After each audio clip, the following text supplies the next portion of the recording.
भगवान का भजन कर लेता है, राम राम कर लेता है, तो उस मानव के पाप क्षय हो जाते हैं, उसे आराम मिलता है। इधर में क्या हुआ, महाराज परीक्षित को समझाया है। महाराज परीक्षित वहां से चले हैं, लेकिन श्रोताओं कलयुग ने जवाब दिया, महाराज तुम जाते रहो लेकिन मुझे रहने का स्थान तो देते जाओ। जवाब दिया, जा तो रहे हो लेकिन मुझे रहने का स्थान तो देते जाओ। इधर में क्या हुआ,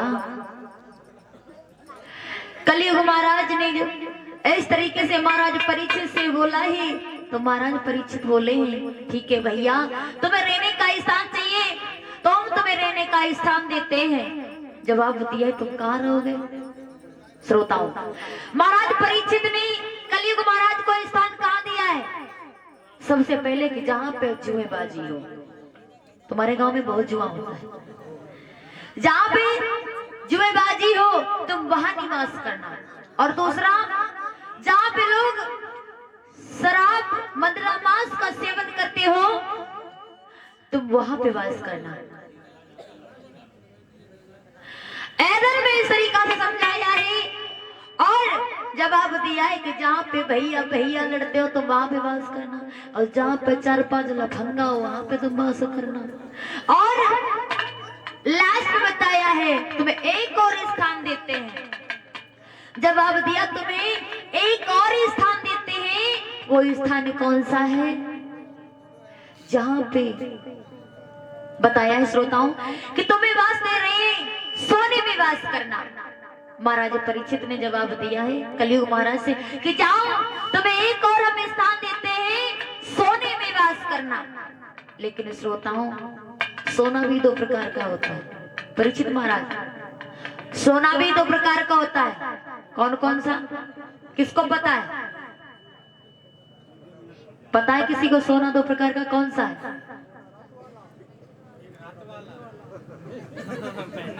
ये लाल वाला सोना, सोना भी 2 प्रकार का होता है। एक सोना होता है सोना, और एक सोना होता है पहनने वाला। पता है महाराज, एक सोना होता है जो हमारी माता बहने कान में पहनती, और एक जो देर तक सोते हैं।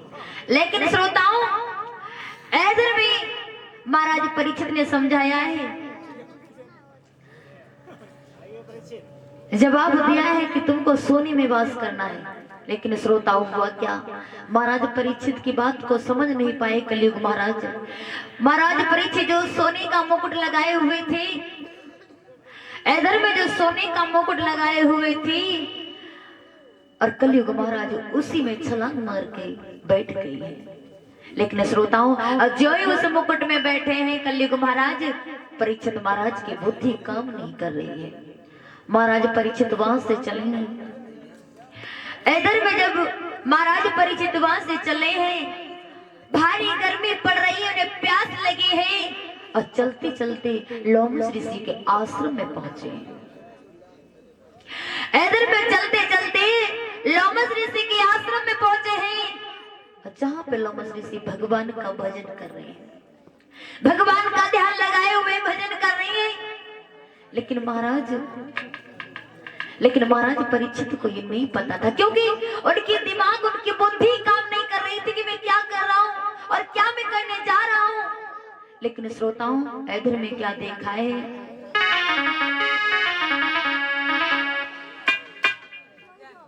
क्या बात है भैया, खैर वो बात नहीं, लेकिन कुछ और बात है। कह दें क्यों दादाजी, कह दें। अरे इतनी अनमोल बात ना कहो।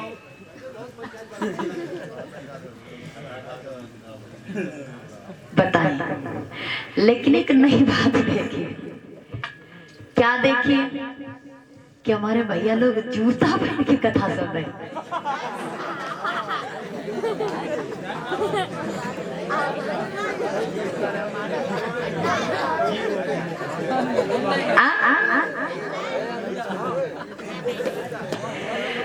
देख रहे हैं भाई, इतनी तो भीड़ भाड़ भी नहीं है जो आपके जूते चोरी हो जाए।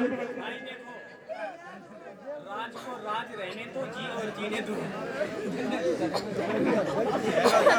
लेकिन महाराज जब सामने आंखों के सामने, लेकिन सबसे बड़ी बात यह है कि उसको आगे रख लिया। अरे वो है तो देवी देवता में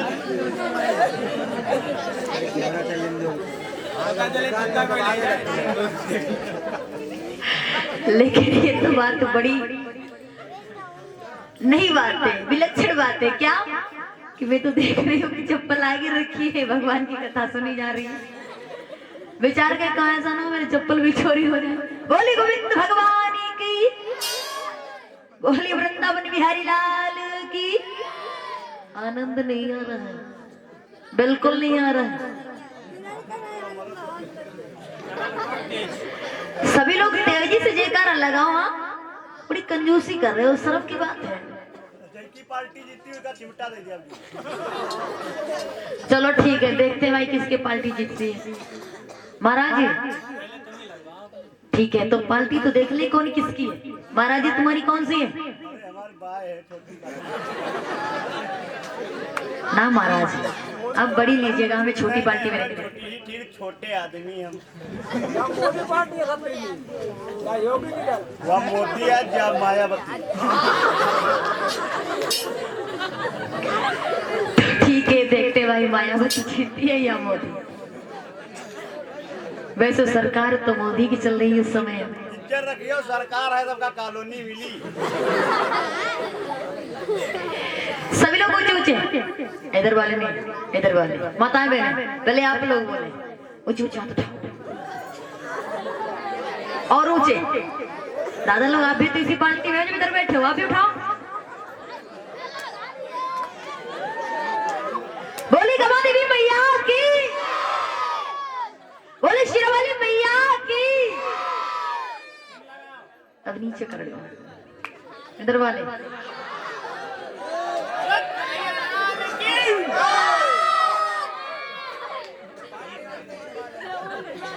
कछु तो कह रहे हैं जो बोले जीती गई। और कछु कह रहेंगे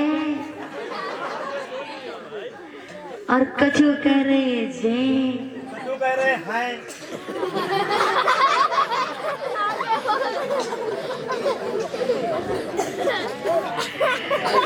बोली वृंदावन बिहारी लाल की। भैया दादा बैठे।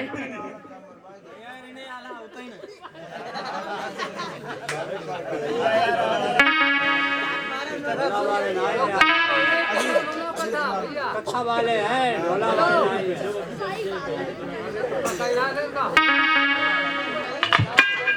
और ये गीत हमारे अजीत भैया की तरफ से प्रभु के चरण में अर्पण है।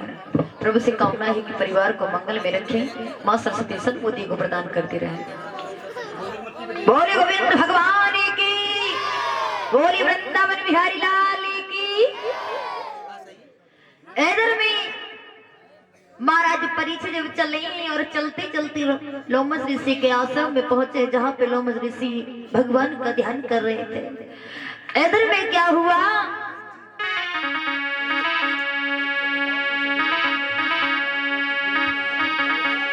कि आइस पर्दे में छिपा था ऋषि का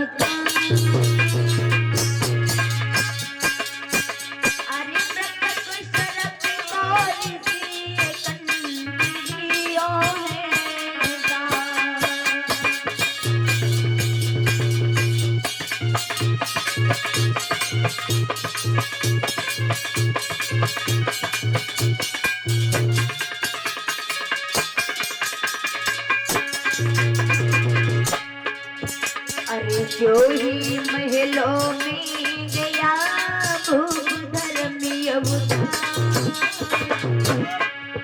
अरे सिर से सोने का मुकुट जो ही रखा था।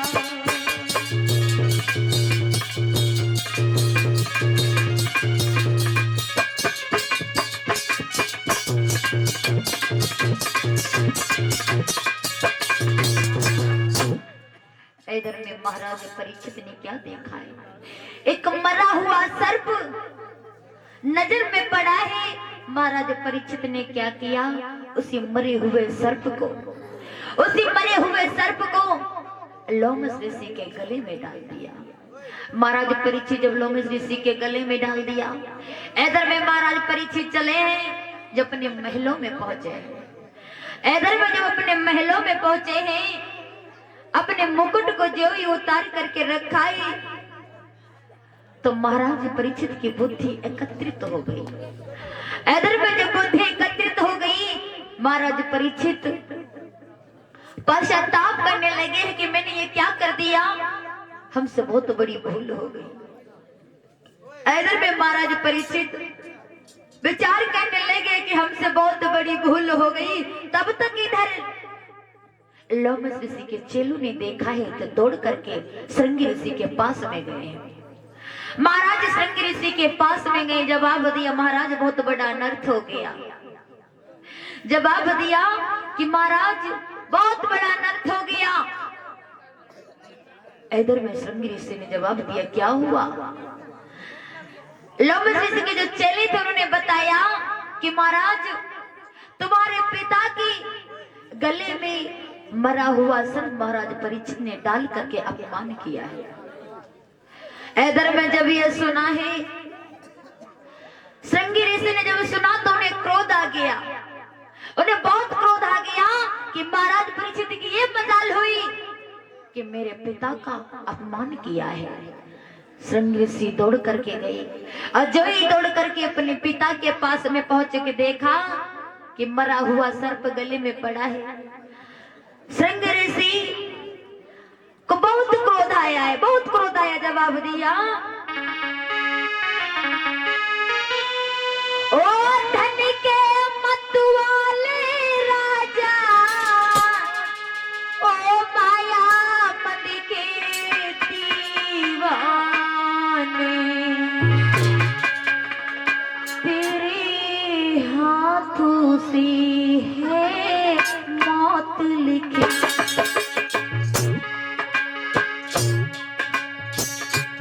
मेरे हाथों से है मौत तेरी, अरे लिखी है विश्व विधाता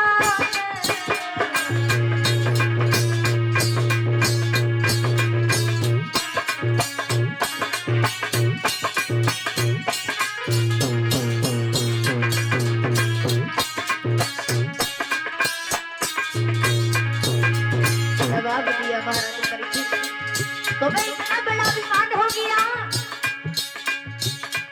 बस सावधान, बस सावधान, बस सावधान, बस सावधान, ओ तन जीवित हुई जा।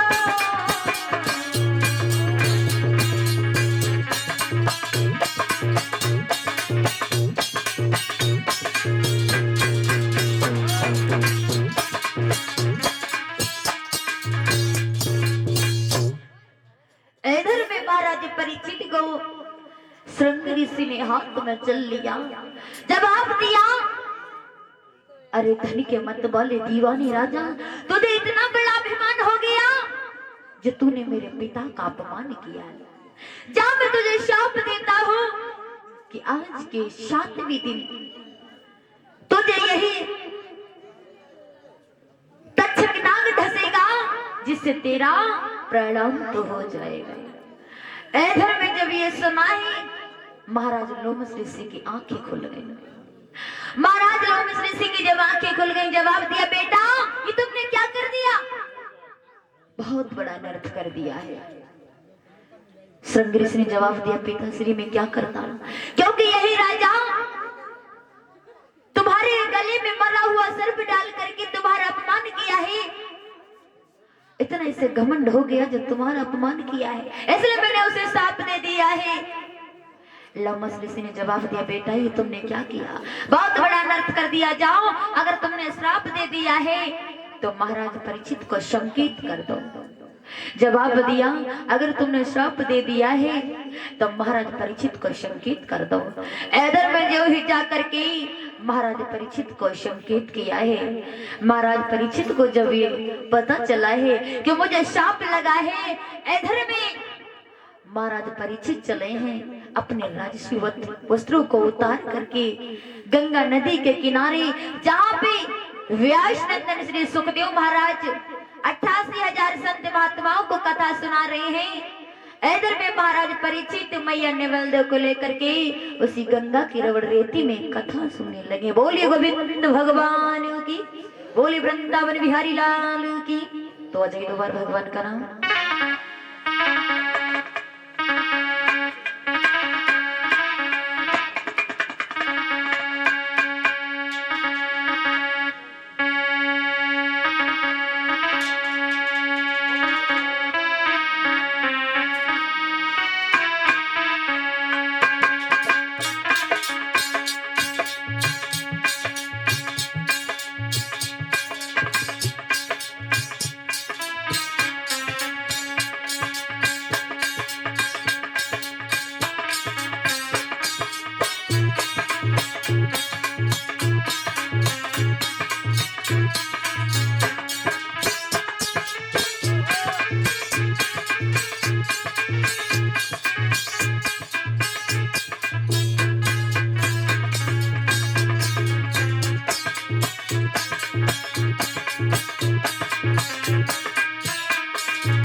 भैया एक माइक दे दो। और ये 50 हमारे श्रीमान भैया दिनेश राजपूत की तरफ से प्रभु के चरणों में है।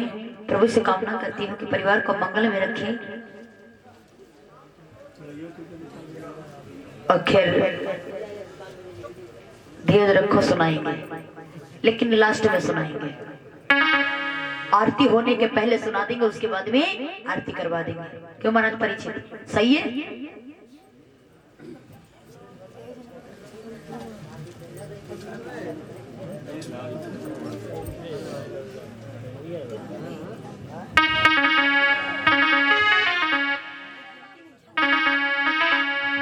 सभी लोग बोलें, सभी लोग बोलेंगे। मोहन से दिल क्यों लगाया है, बोलना है सभी लोगों को। फिर कौन सा बढ़िया है? जना बढ़िया तो कौन सा बढ़िया है? ठीक है, जना बोलो, दूसरा बोलो।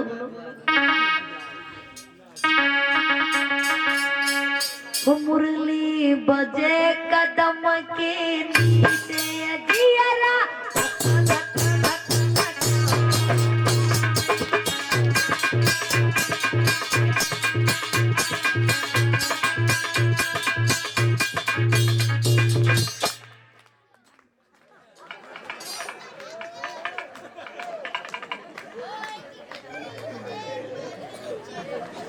अच्छा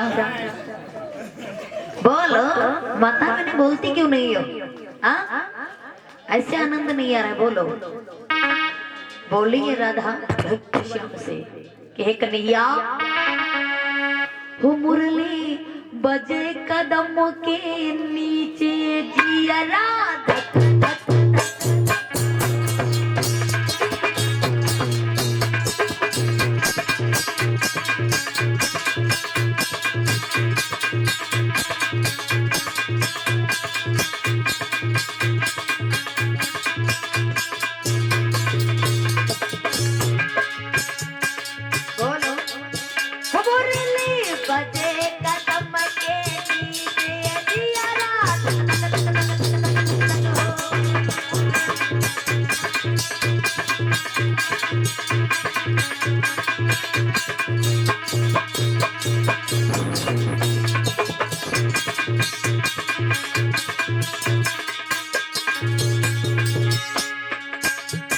पहली बार मैंने ससुराल से पूछी,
अरे दूसरी बार मैंने जेठा से पूछी,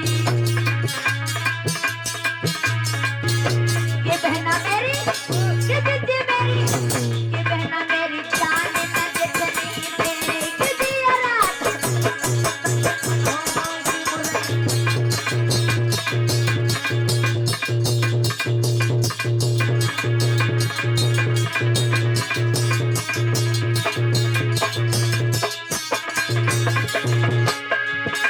ये मुरली बजे कदम के नीचे दिया रात।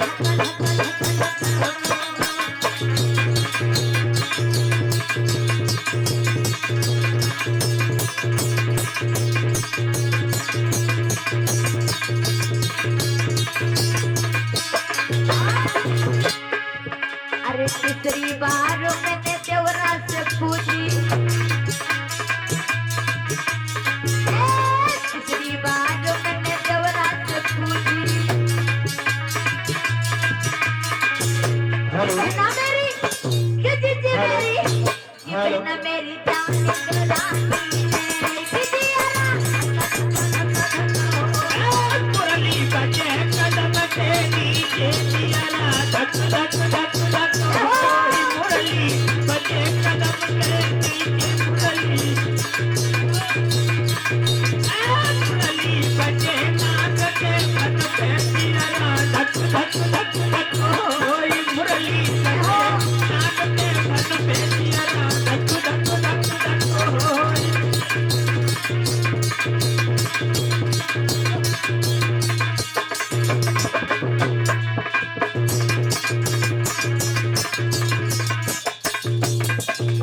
बोले गोविंद भगवान की, बोले वृंदावन बिहारी लाल की।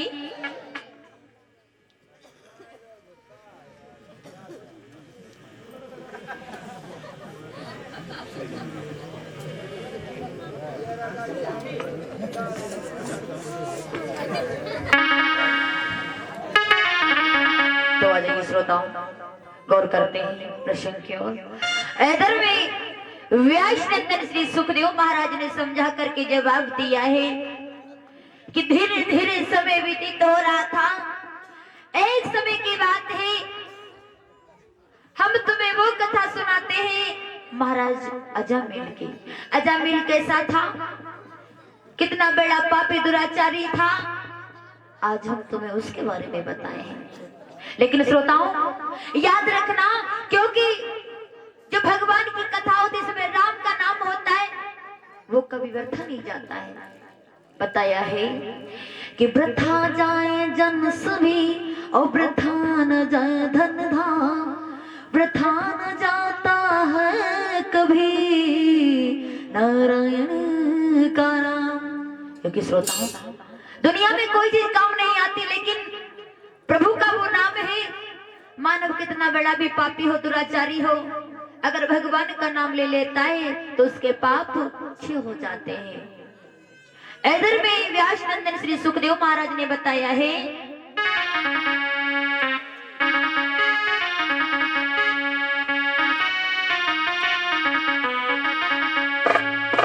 कन्नौज नगर में किसी समय, बताया है श्रोताओं, कन्नौज नगर में किसी समय बात किया जामिल रहता।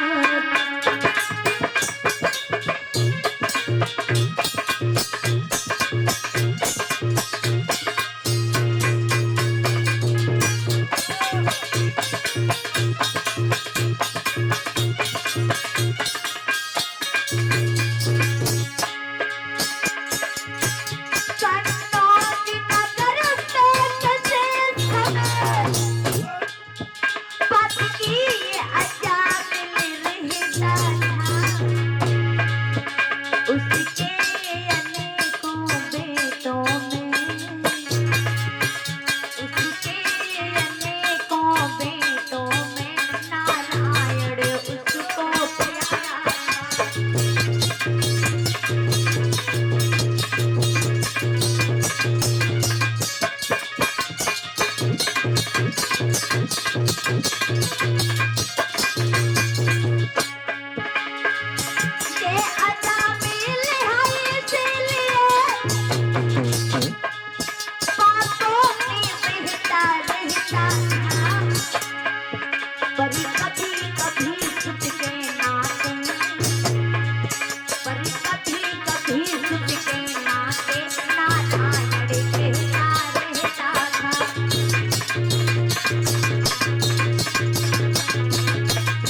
सुखदेव महाराज ने समझा करके जवाब दिया है, जिस समय अजामिल एक कन्नौज का रहने वाला था, कन्नौज नगर का, जो आपका एक कन्नौज है, कन्नौज नगर का रहने वाला था, उसका नाम था अजामिल।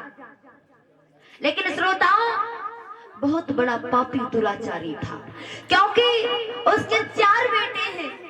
4 बेटों में से एक बेटे को अपने बहुत प्रेम करता था, बहुत मानता था। लेकिन श्रोताओं, उसे क्यों मानता था? क्योंकि उसका नाम नारायण था। लेकिन श्रोताओं, सुबह शाम हर समय वो पाप करता रहता था, पापों में बहता रहता था। लेकिन अगर उसे समय मिल जाता था तो अपने बेटे नारायण को पुकारता था, कोई बात होती तो अपने बेटे नारायण को पुकारता था। लेकिन श्रोताओं, धीरे धीरे समय बीतता गया, धीरे धीरे समय बीतता गया। एक समय की बात है, वो क्या, इधर में कि अंत समय उसके लिए आप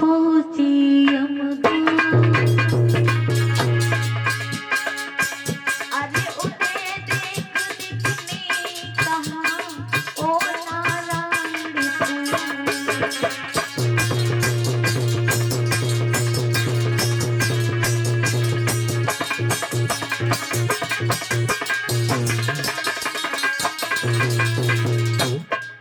श्रोताओं, इधर में महाराज अजामिल ने जब देखा कि काले काले दूत हैं और मेरे पास खड़े हुए हैं, मेरे पास खड़े हैं और मुझे ले जाने के लिए आए हुए हैं। इधर में जब अजामिल ने देखा तो बहुत चिंतित में हो गया, डर गया। क्योंकि श्रोताओं, मानव ऐसा नहीं डरता है। मानव कब डरता है? जब उसकी मौत आती है, जब उसे यमराज लेने के लिए आते हैं, लेकिन किसी दूसरे को नहीं दिखाई पड़ते। जिसको लेने आएंगे उसी को ही दिखाई पड़ते हैं। परीक्षित महाराज, जिसको लेने आएंगे उसी को ही दिखाई पड़ेंगे और दूसरे को दिखाई नहीं पड़ेंगे। लेकिन श्रोताओं, इसलिए कहते हैं किस जीवन में ऐसा भजन करो, कुछ समय निकालो जो भगवान का भजन कर लो, जिससे तुम्हारा कल्याण हो। कहते हैं जो मानव इस उम्र में, इस अवस्था में भगवान का भजन नहीं करता है, तो कवि ने लिखा है,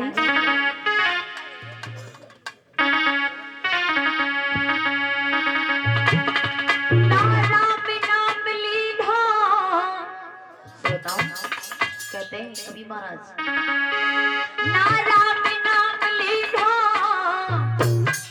तन भरी जवानी में,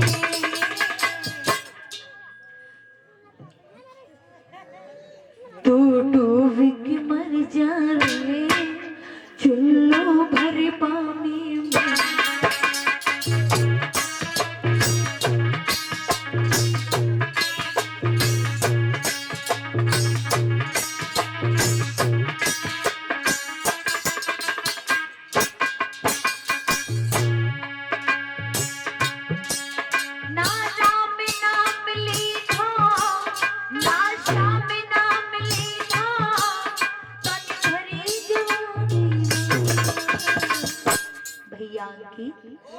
तू डूब के मर जाने,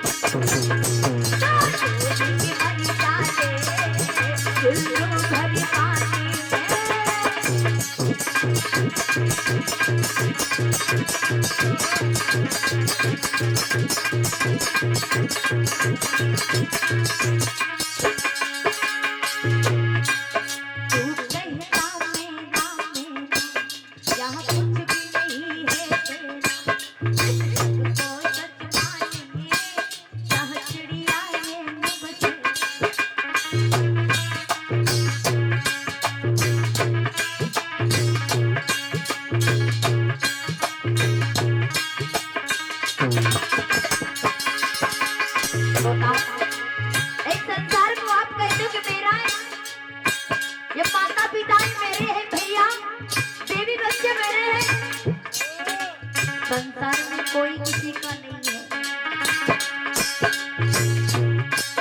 तू कहता मेरा मेरा यहाँ कुछ भी नहीं है तेरा, जिस जग को सच माने यहाँ चिड़िया ये नुबस।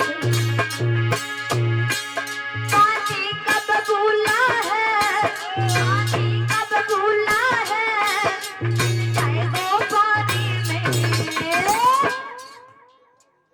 तू डूब के मर जाए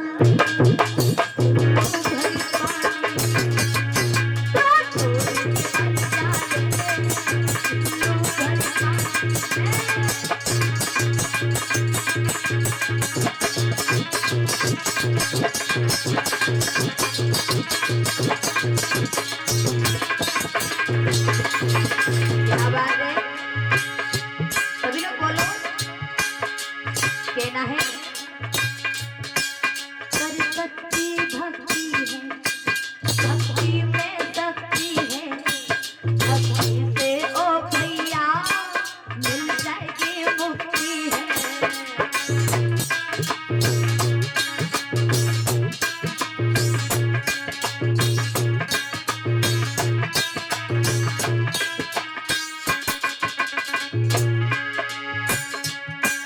पर सच्ची भक्ति है, भक्ति में शक्ति है, भक्ति से ओ भैया मिल जाएगी मुक्ति है।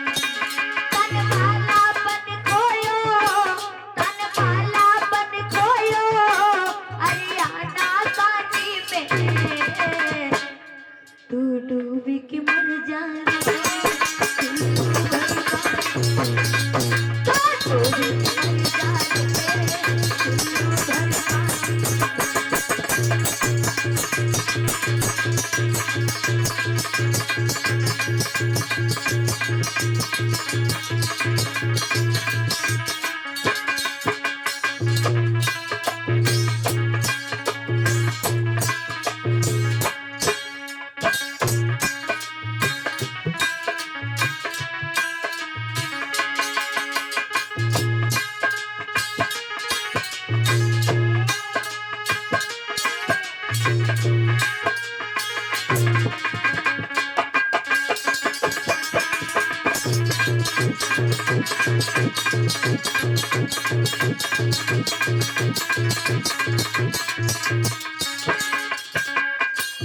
बोली गोविंद भगवान की, बोली वृंदावन बिहारी लाल की।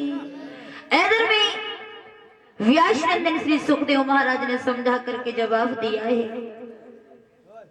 जिस समय अजामिल ने देखा कि काले काले दूत खड़ी है सामने, अजामिल ने आवाज लगाई है, बेटा नारायण, बेटा नारायण, कहाँ हो तुम? मेरी रक्षा करो, मेरे प्राणों की रक्षा करो। बोले हैं ये काली काली दूतिया, हाँ हाँ मुझको डर पाते।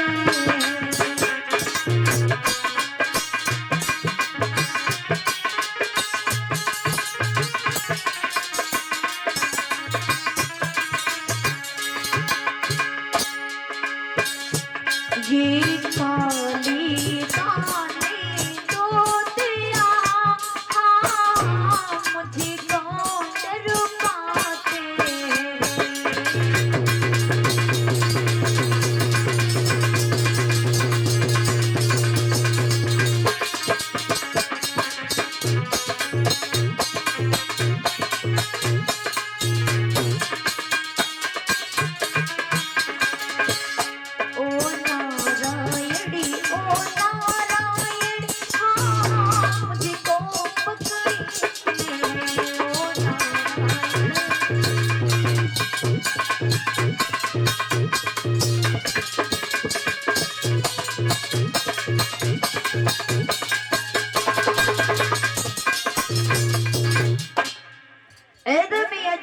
आवाज लगाई है, बेटा मुझे बचा लो, मेरे प्राणों की रक्षा करो।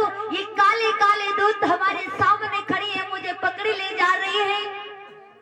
बेटा मुझे बचा लो इनसे,